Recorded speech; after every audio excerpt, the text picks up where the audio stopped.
Okay, I'm gonna do the book thing and let's see what we got now this time. So I'm gonna mute, okay? And you guys see the book thing happening.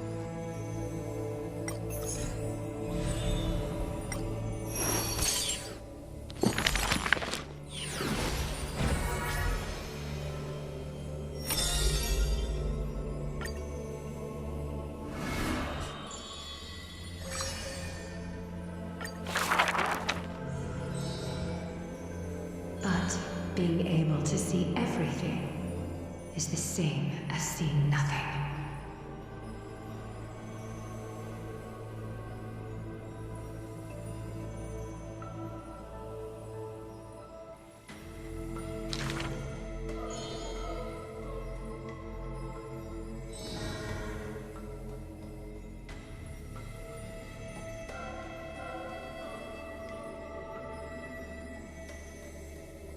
I heard that the Golden Goddess also likes to visit the baths.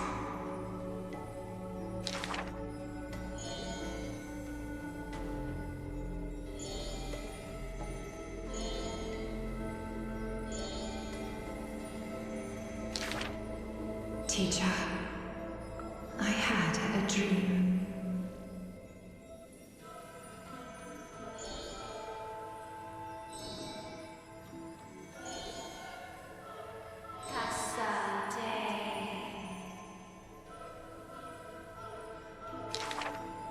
The dawn device is always glittering, and birds are always chittering.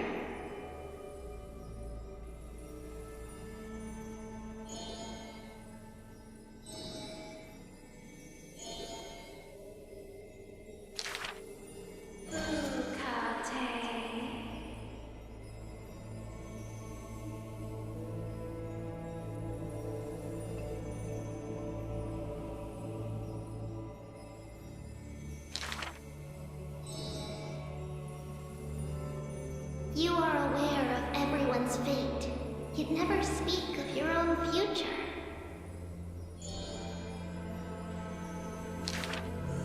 There's only one future for silken threads. That is, to weave magnificent clothes for others.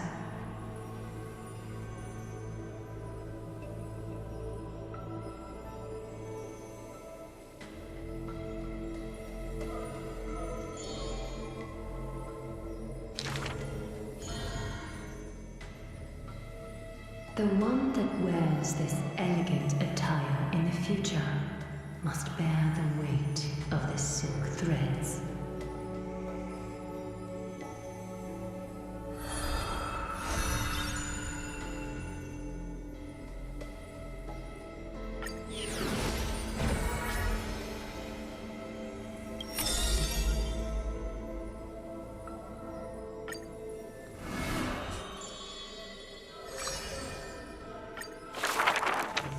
In Dolos' suburbs, in a tiny weaving workshop, the silk-weaving old woman busies herself within as her smart child wanders outside on a whim.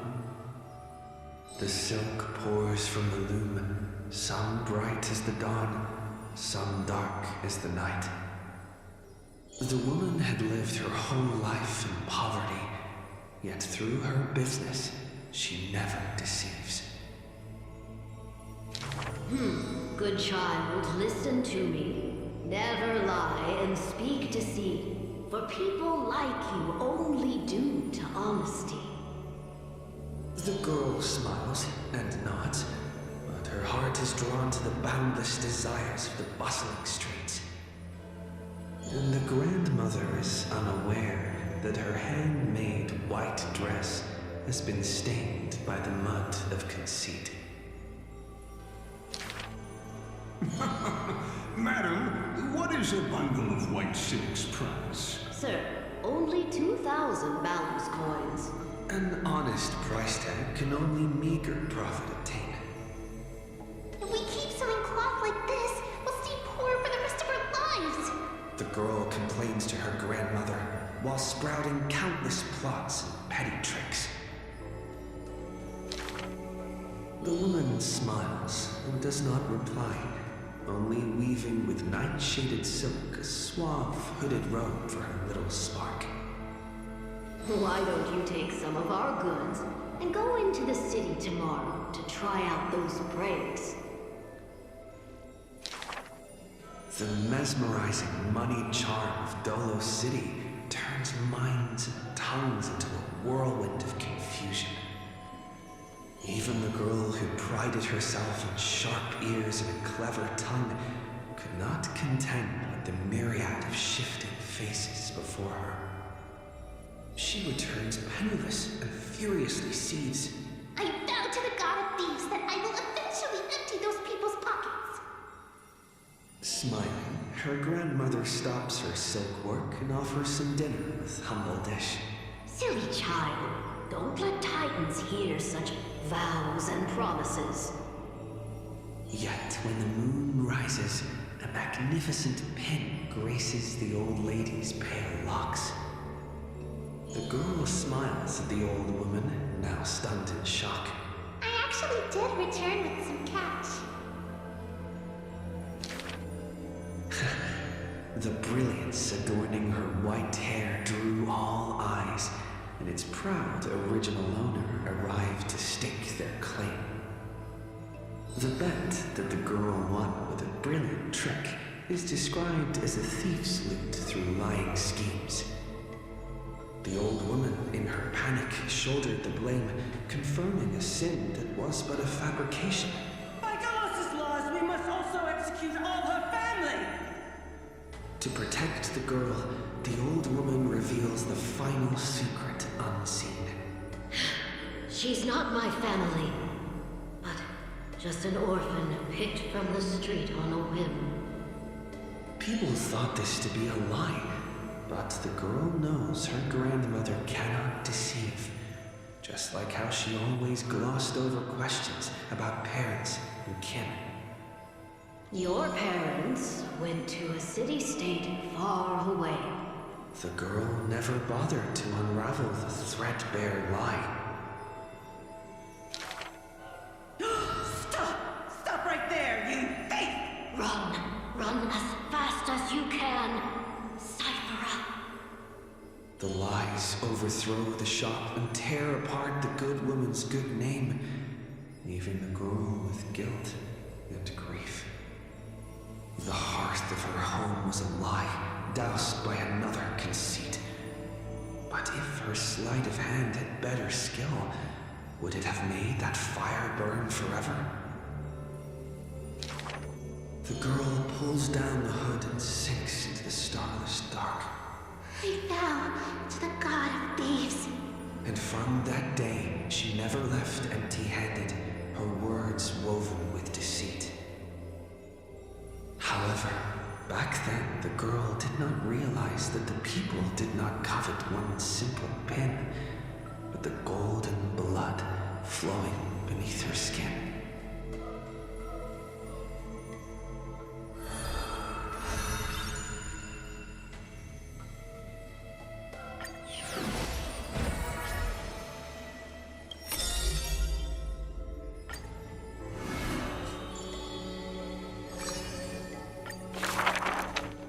This world may contain thousands of ills, but the number of sufferers is countless, like ocean-going sails. The father and daughter who inherited the sky wander this land's paths, and throughout the cities, they heal the unwell.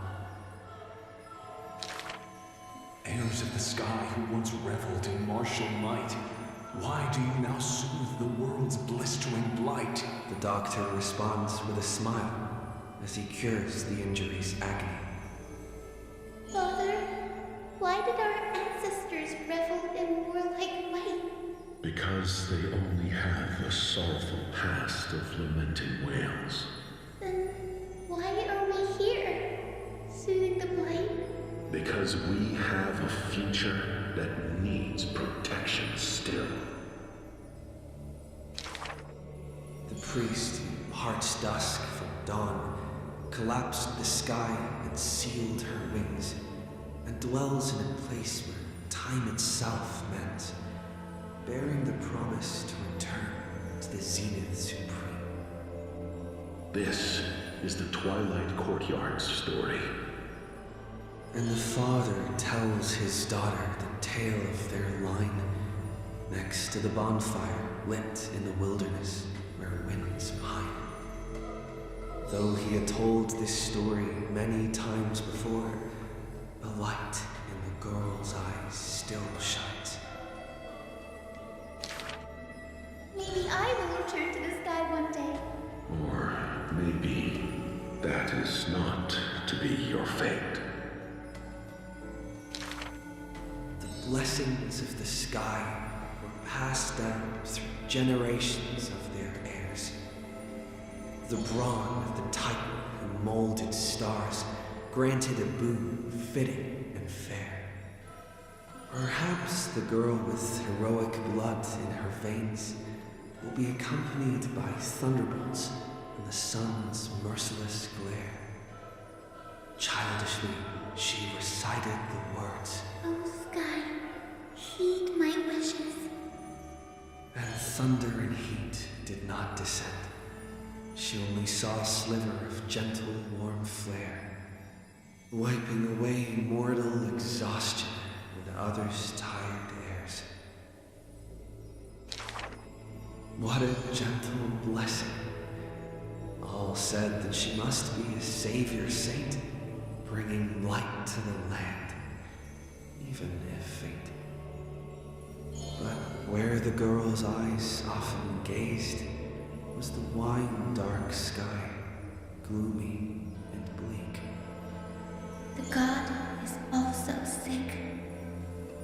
That grand longing to save the world may be no more than the girl's feeble dream.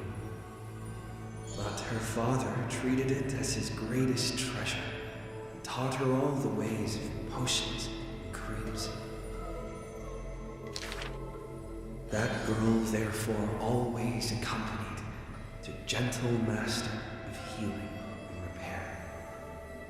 And she brought glowing faint light to the night, dispelling pains and mending the world's pitchy blight. Father and daughter often rested in the silent courtyard under the giant tree. Yet today, at that place, only one solitary figure can be seen. On that night, the healer spoke to a visitor throughout the night. On that morning, he bid farewell to his daughter for the first time. He will heal the ill at a faraway place where the end of days approaches and no family of his should follow. You have learned the craft of healing and understood the blessing. But a light more radiant still is needed to heal the entire world. The departed healer never returned, and the girl never left. And that rather lonely courtyard stayed silent as it was before.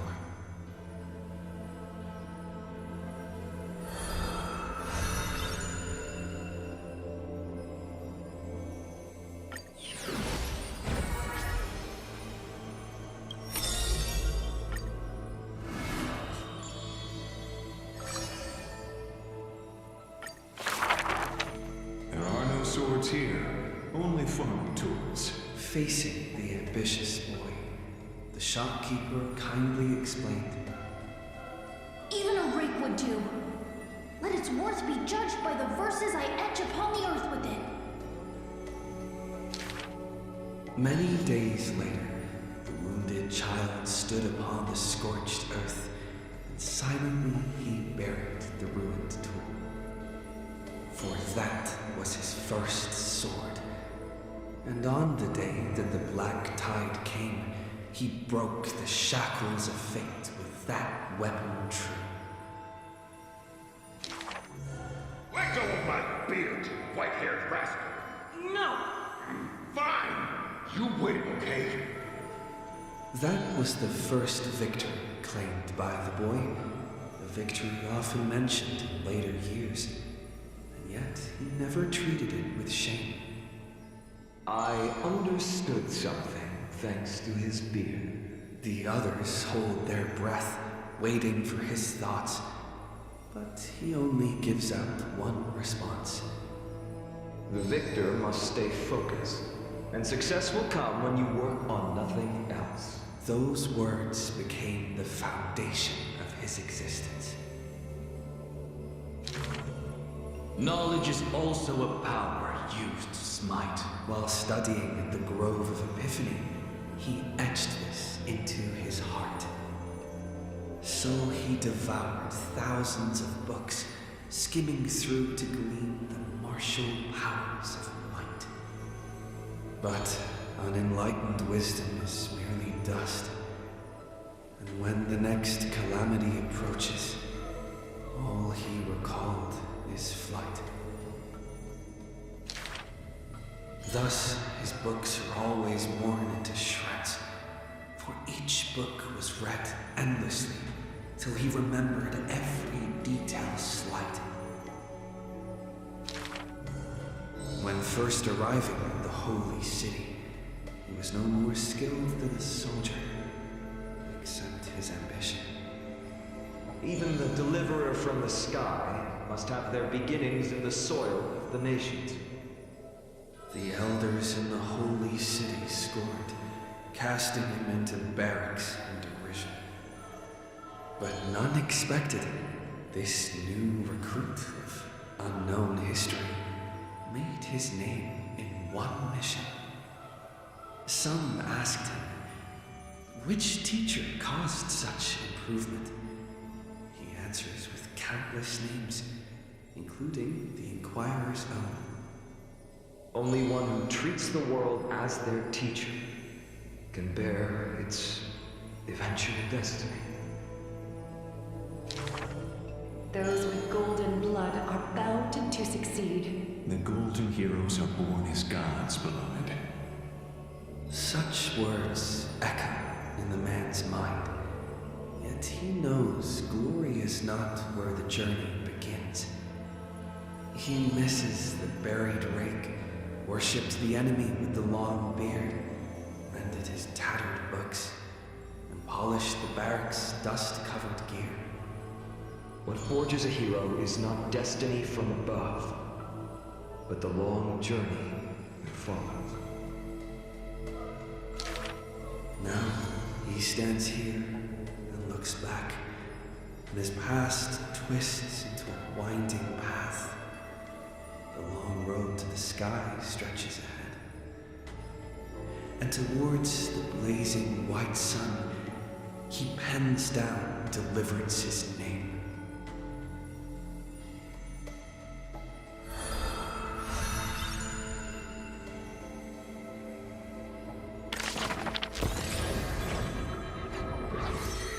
Yeah, I'm beginning to think that whole thing is predestined, not gonna lie, and something is fishy. I mean, again, it's Kevin. Who do you expect? Recap? Really? No. Her, blah blah blah. Yeah, I mean, she's alive, who's supposed to be dead. If she is there, I mean, at the end, who is this? Is this someone else? Or is this one of the avatars? I mean, she can speak now. She could turn in, or rather, she left the Trailblazer and go there. What if, let's see, what if the black tie dude, who is he? I mean, the Hunter and Screwy, the Genius Society have their own theories and literally gave the answer in the previous video. But still, there is something amiss here. Something is kinda interfering with my thoughts, not gonna lie. Oh, new cards. The cat, wife number two, uh, doctor, the teacher, the doctor, trivios. Let's do this. Why not? Yeah, Matchy boy, come to the rescue. I'm gonna mute.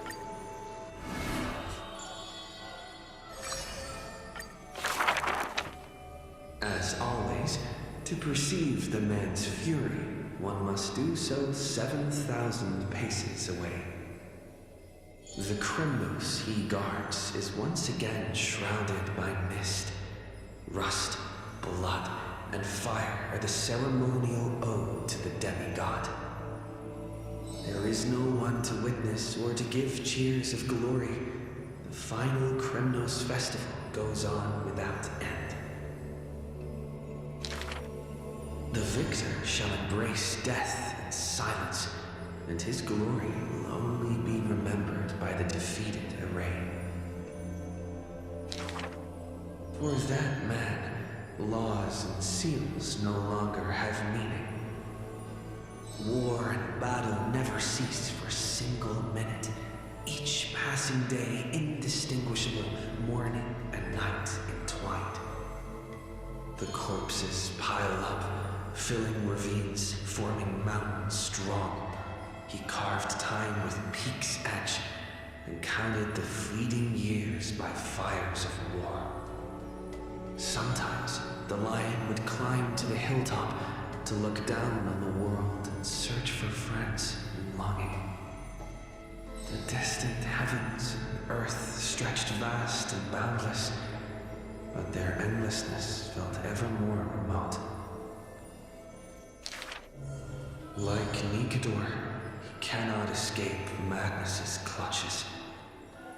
Guarding the city alone and embroiled in war, the murmurs of the black tide constantly sound in his ears.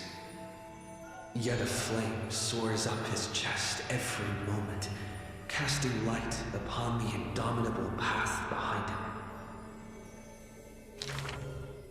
Memories seal the echoes of the past as the man strides into battle, fists clenched fast. He is the wound this world must bear, the new king before whom old gods despair. As stated in Idonia's poems, humans are born with eyes closed to accustom to this world's light, and their sight fades in old age to reacquaint with night's anthems. But the man did not bow to the decay of time, rejecting the lure of death's call.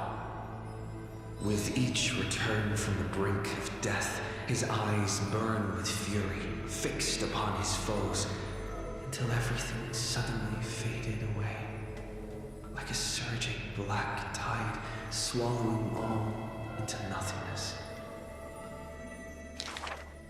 The world dissipates in the roiling black tide's requiem. Even the lion will one day die, a departure with no way back.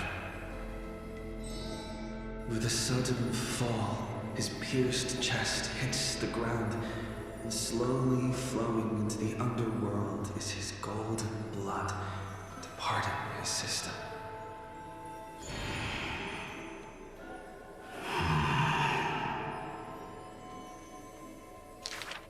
But that gaze, fierce as flame, never dimmed, not even in death, looking beyond those flame-seeking figures, reaching far toward the endless horizon.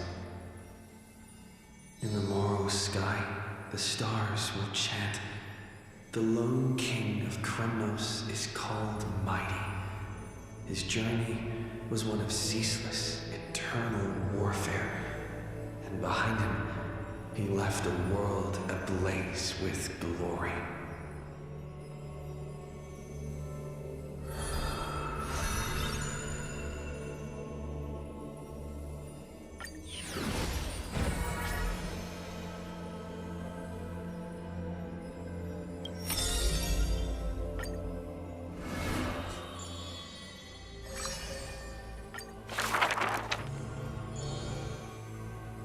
I fear.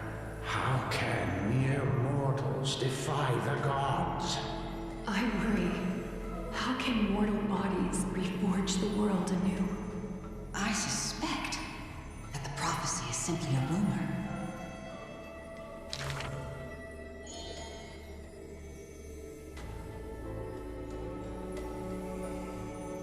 Hearken to the sounds that the doors whisper. Overthrow the gods, it declared.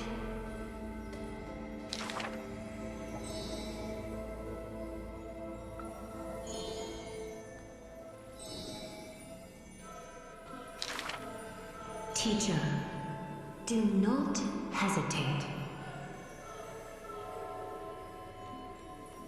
The world still walks on the path you indicate.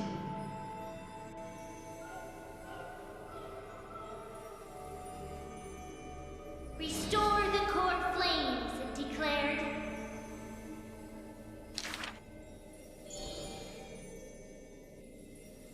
Stop.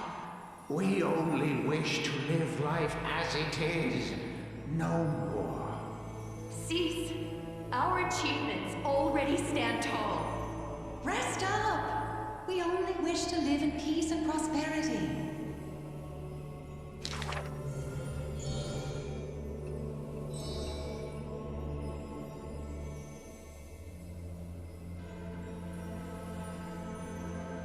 Hearken to the sounds that the doors whisper.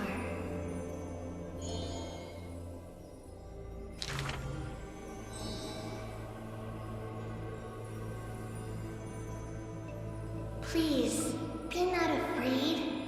We will definitely bring you to a new home. Lady Treaty, Lady Trian, please, don't cry. Do not worry. We trust you always.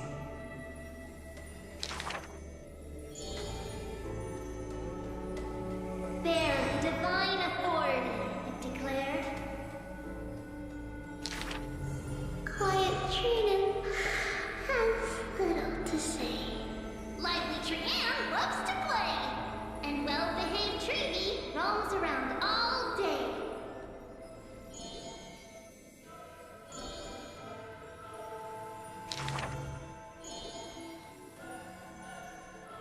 Forge miracles, it declared.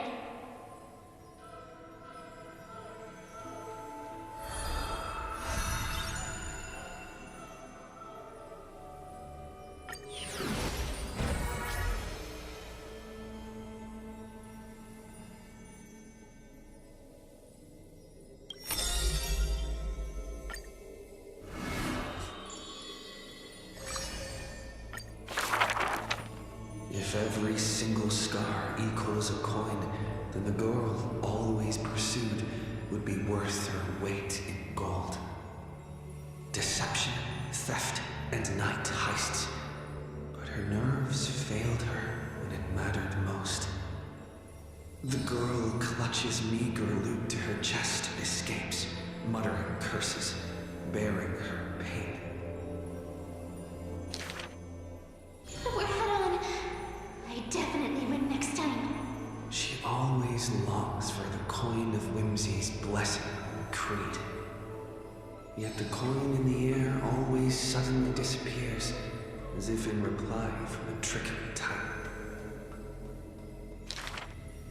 Day and night flow, and the thief's star makes circles across the sky, while time molds the girl into an adult.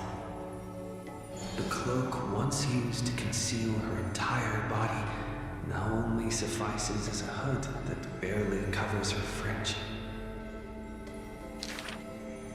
No matter. These days, I have no need to hide. With a confident stride and a silver tongue, her perfected fraud thieving every opportunity as a result. And at curtain fall hour, those treasure-seeking steps fade into the moonlight. When she appears again, her arms are laden with money's weight. What is the art of thieving? Stealing from the poor. Not enough loot. Stealing from the rich. That's a boring task to do. The girl narrows her eyes of greed towards those called the Chrysos heirs. The golden vines of the sages' homes, the sacred carcass of the deathward realm, the divine lyre of the seashore's pearl, and the crystal chalice of the thousand gates. The girl knows not the treasure's origins, only that they are all valuable beyond measure. To have something priceless is the true art of thieving. A pity the deceits are all eventually revealed, and the thief meets a rare defeat. A golden thread discerns her meticulous disguise, and the heroes hold down her third hand to imprison in this thief star made of human feet. I take defeat with my head held high. Spare me your sympathy. She frankly faces the accusations, knowing that escaping would be nothing more than child's play. So the Chrysos heir outside the cage smiles sweet. Would you like to see my most precious, a treasure bride? It is a dress, like the beauty god Nestia's divine body. More blinding than the sun, rivaling the moon in its glory. It is woven by divine threads. It captivates even the gods. But all the lies and deceit are revealed under the golden thread's query. The world-famous thief is stirred by such grand words into a flurry. Then just you watch. This wondrous dress will forever remain in my own gallery.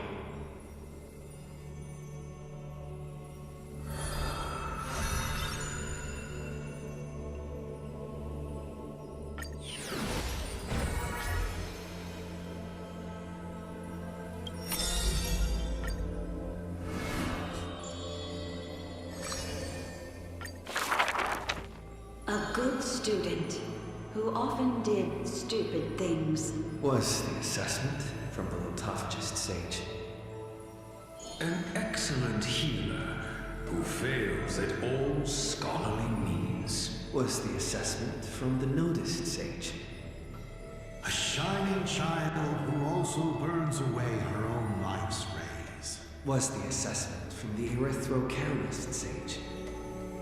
A fool who was always wreathed in smiles, while drowning in a weighty and pitiful dream. Was the assessment from the Neusporist sage.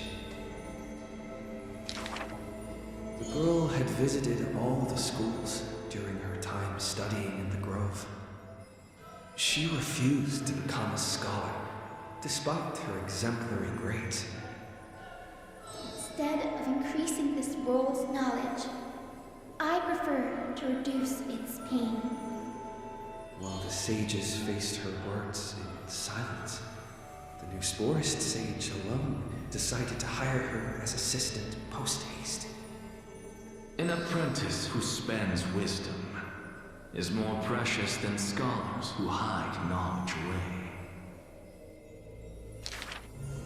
The faded twilight courtyard, long eroded by time, now shelters a girl, the sole heir of her lineage.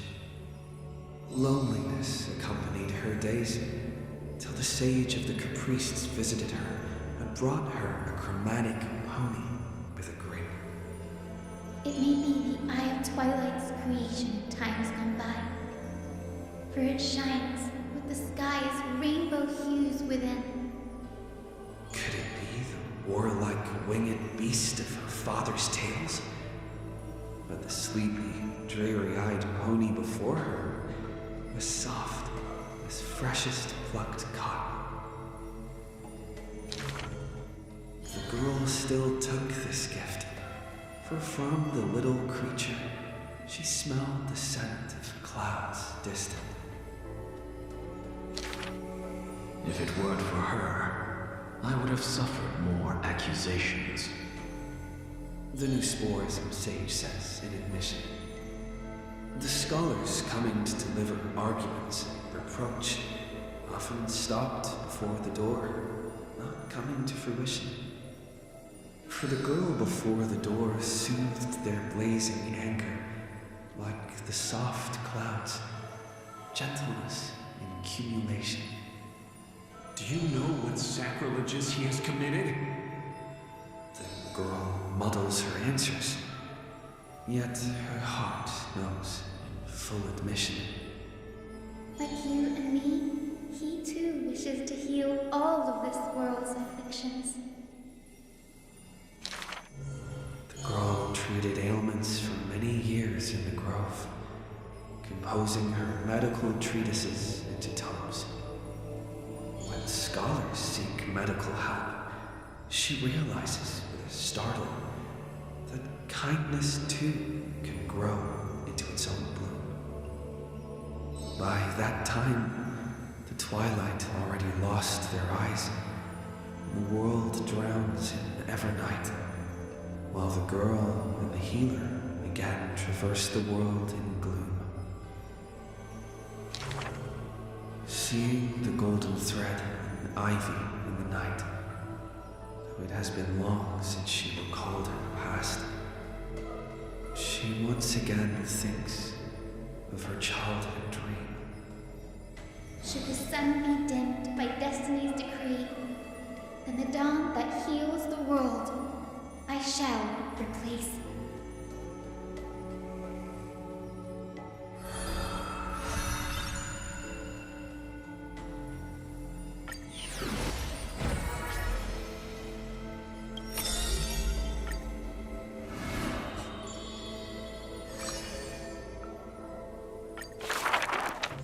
On the day that the grove fell, he accepted his defeat and demise, as if embracing truth and heresy. Believe in Titans, and you'll have a happy death. Deny the Titans, and you'll have a fulfilling death. Yet, as the lightened soul bids farewell to its heavy shell, a Titan made an untimely call.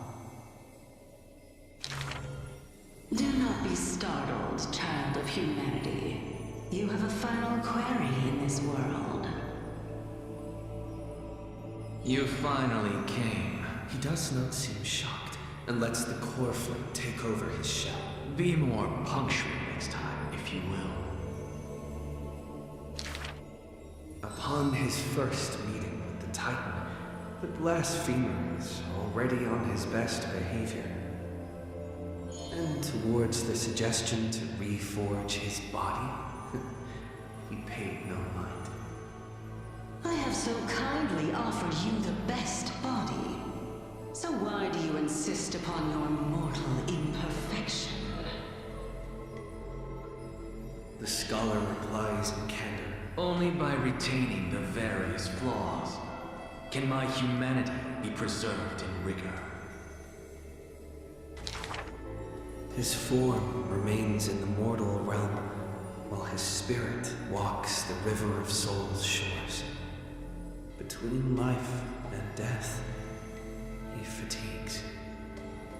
Dwelling in the child of humankind's thoughts and senses, the Titan cannot bear to remain a mere spectator. Why not ask me your questions, child of humanity? I am rich in wisdom, and shall speak with no ambiguity. As though an unspoken pact, the scholar asked the god about all things, feigning a humble quest for knowledge. Do you treat me just as a way to answer questions? A mere machine? The Titan got what they asked for. You should thank me. For good questions are rarer than good answers.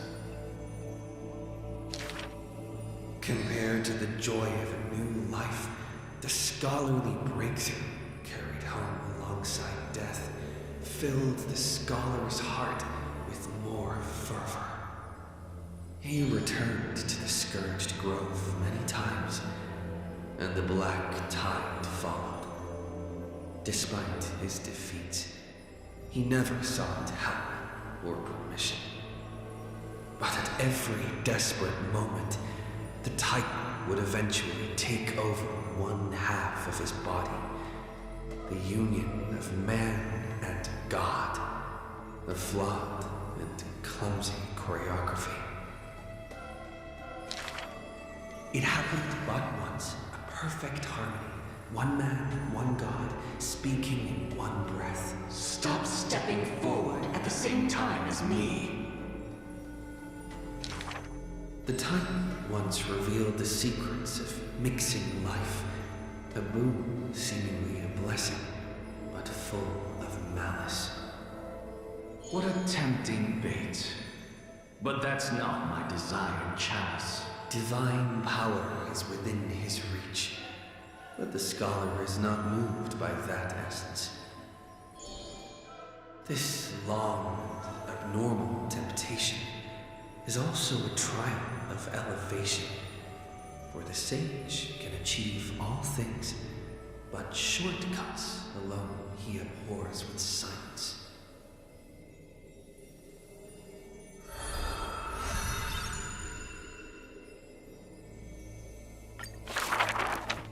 Teacher, in this tumultuous world, have you thought about your will? It was just a joke, but the scholar, still at the grove, answered with extreme caution. He has much to say about his posthumous affairs, exhausting all, fearing the smallest omission. Teacher, could it be that you fear death? The assistant asks in concern. It was a question needed, yet he gave no direct reply. Philosophy is the inquiry into death, and I have always considered myself a philosopher. The assistant recounts all of the scholar's final wishes, each mighty as a mountain, asking what seemed impossible. The tombstone must be made of my treasured rare stones, carved with Droma's patterns. But that stone is a miracle of alchemy, tough beyond measure. No chisel could have shaken. That's also his plan. The assistant softly reveals the hidden plot. He hopes that instead of shedding tears over his death, we will find it in us to smile, even in a moment of sorrow. It's rumored that in the depths of the grove, the scholar left a teaching ingenium, imitating himself to the utmost detail. Go back. The living have not exhausted their thoughts. Go back. The dead have no desire to teach their works. The ingenium's words are cold and detached, like the deceased man himself. But if you have no one to talk to, fine. You can sit and converse. Now the grove is no longer bustling, and the scholar has returned to dust. Thus, few in this world now know how he was also troubled by solitude in life.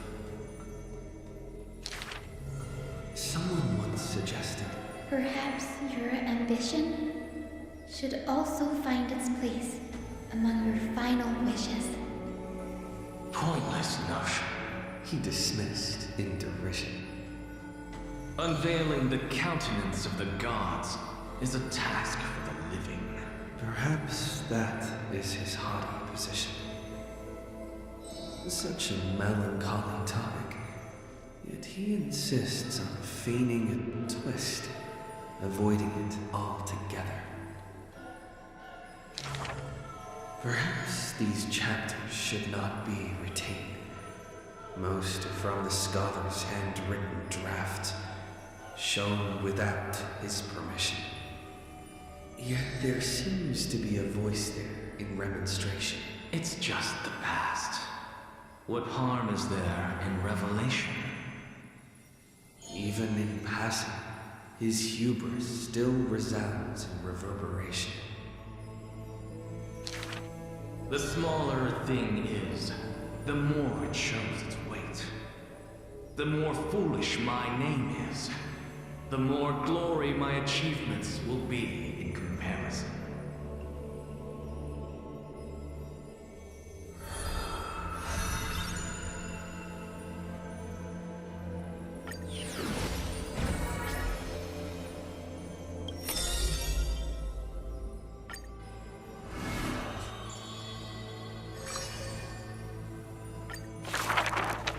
The two girls frolicked in the wheat fields, fleet as doe deer, making ripples in the shallow puddles and pools clear. As dusk approaches, the exhausted girls collapse over the wheat heaps, talking about their longings and dreams of literature, love, and a journey through a world dear. Oh, Sky, slow your closing gaze. How I want to keep this moment in my hands forevermore. On that day, the breeze was warm and gentle. At that time, death was soft and fair. The broken-winged butterfly falls by the window, bringing with it a scent of melancholy. The girl looks outside. Golden wheat fields rolled endlessly, stretching to the horizon. Holding to the chair, she tries to stand, only to find her legs trembling and feeble. Don't worry, Alexia. Her older sister whispers beside her ear, and on her sister's shoulder, the girl weeps mournfully. And time thus becomes silent, painted with sighs only. When hearing the healer's diagnosis, the girl remained deathly still. Her eyes were already drained of tears, and her heart a wilted grave. Every time she has something on her mind, she would tilt her head and look outside. Her sister follows her gaze, seeing a barren field turned by wind into a desolate gray expanse. Till one day, when the girl looks outside, she sees a dash of dark blue, most brave. It's a flower my sister planted. Like the torrential river of life, it pours into the depths of her heart. The flower is called Antilla. Even in the Netherlands, it's rumored to thrive. You are the quiet in my heart, amidst the chaotic choreography. That seems to be its choreography. When the days are warm, the sister would take the girl on long journeys through the flower fields, gazing upon rivers, napping amongst the grove, a discussion hardy. After I die, I want to become an Antilla flower and become the quietness in your soul. A thoughtless word from the girl gains her a wrapping on her forehead most dainty. Do not speak of dusk. You have yet to see the dawn. Dew drops from the petals as wind pulls on the leaves, and the two of them sit in quietude. The girl asks for the means to tend to the garden, and while her sister sounds concerned, her heart is relieved. But the concern is well-founded. The girl tripped and fell into a mire. She gazed directly into the eyes of death in that dark pool, bottom unperceived. I've been the weight upon my sister's wings. Let this be where it all comes to rest. The girl gives up her struggles, only to see a figure pierce through the water's surface. I won't allow you to walk through the dusk alone, or enter the night of no reprieve. Her sister sobs without end, and the girl has to gently hug her and softly relieve. And then, this distant memory turns bleary, difficult to retrieve.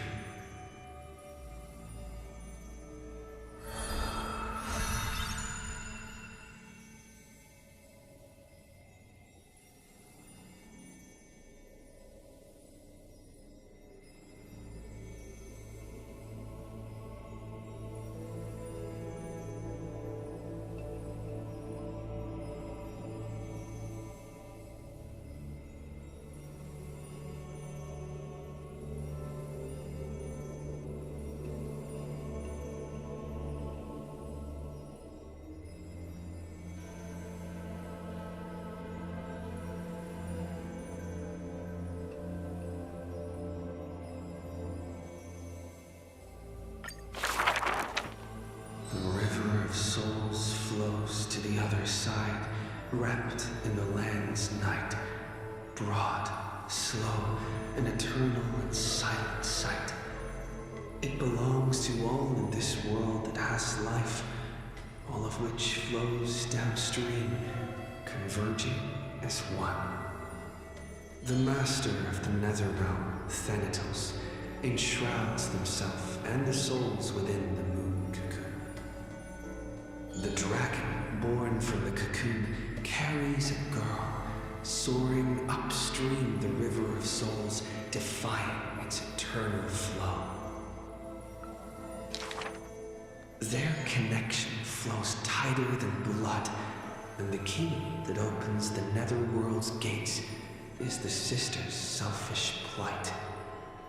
Back then, the boreal winds cut through to the bone. Back then, death was a bitter and stabbing fright.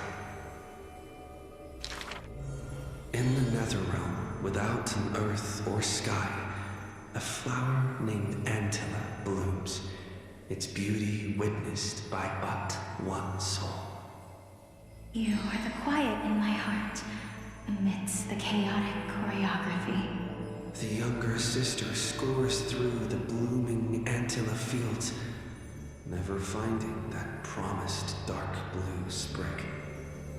She silently made up her mind. Death, leave all your dark nights to me, and save the dawns for her. The younger sister gazes at the moon cocoon high above and plans a trip to the mortal realm, a distant flurry. A bard once sung to musical notes. Do not turn back. Oh, do not turn back. The long hand of shadow will retain the dead behind their gates. The giant dragon born from the moon cocoon willingly offered itself as the enduring barge of the River of Souls. No need to turn back. Oh, no need to turn back. That price had long been paid for you by someone else. The dragon lowers its long neck and places the girl on its back. In slumber, she will unknowingly greet the dawn of her rebirth. The dragon flaps its wings in the chilly gloom of the floating dead upstream, ferrying from purity into grime, going from silence to roaring boom. The souls of countless poets flounder past, their distant rhymes endless like foams. Do not turn back, for to look toward the land of mortals is in itself turning back. In this pale dawn, the sun's first rays light the night ablaze. So the dragon crosses the sea of souls onto the shores of life and strands itself in the gleam. We know not where these stories arise. They are scattered across the shallows with the waves. The confession the girl made before her departure still echoes in the tide's heaves.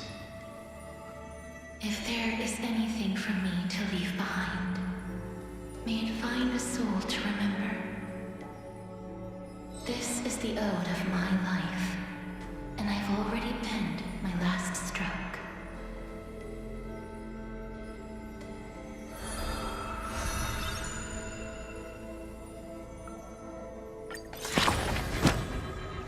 So that was interesting. I mean, NXS stories are amazing. I mean, there was some great quotations. So many certain, yeah. I mean, there were a lot of amazing that NXS said. It's hard to say goodbye. Just curious. Yeah, I mean, NXS is still my favorite character so far, other than my wife, of course.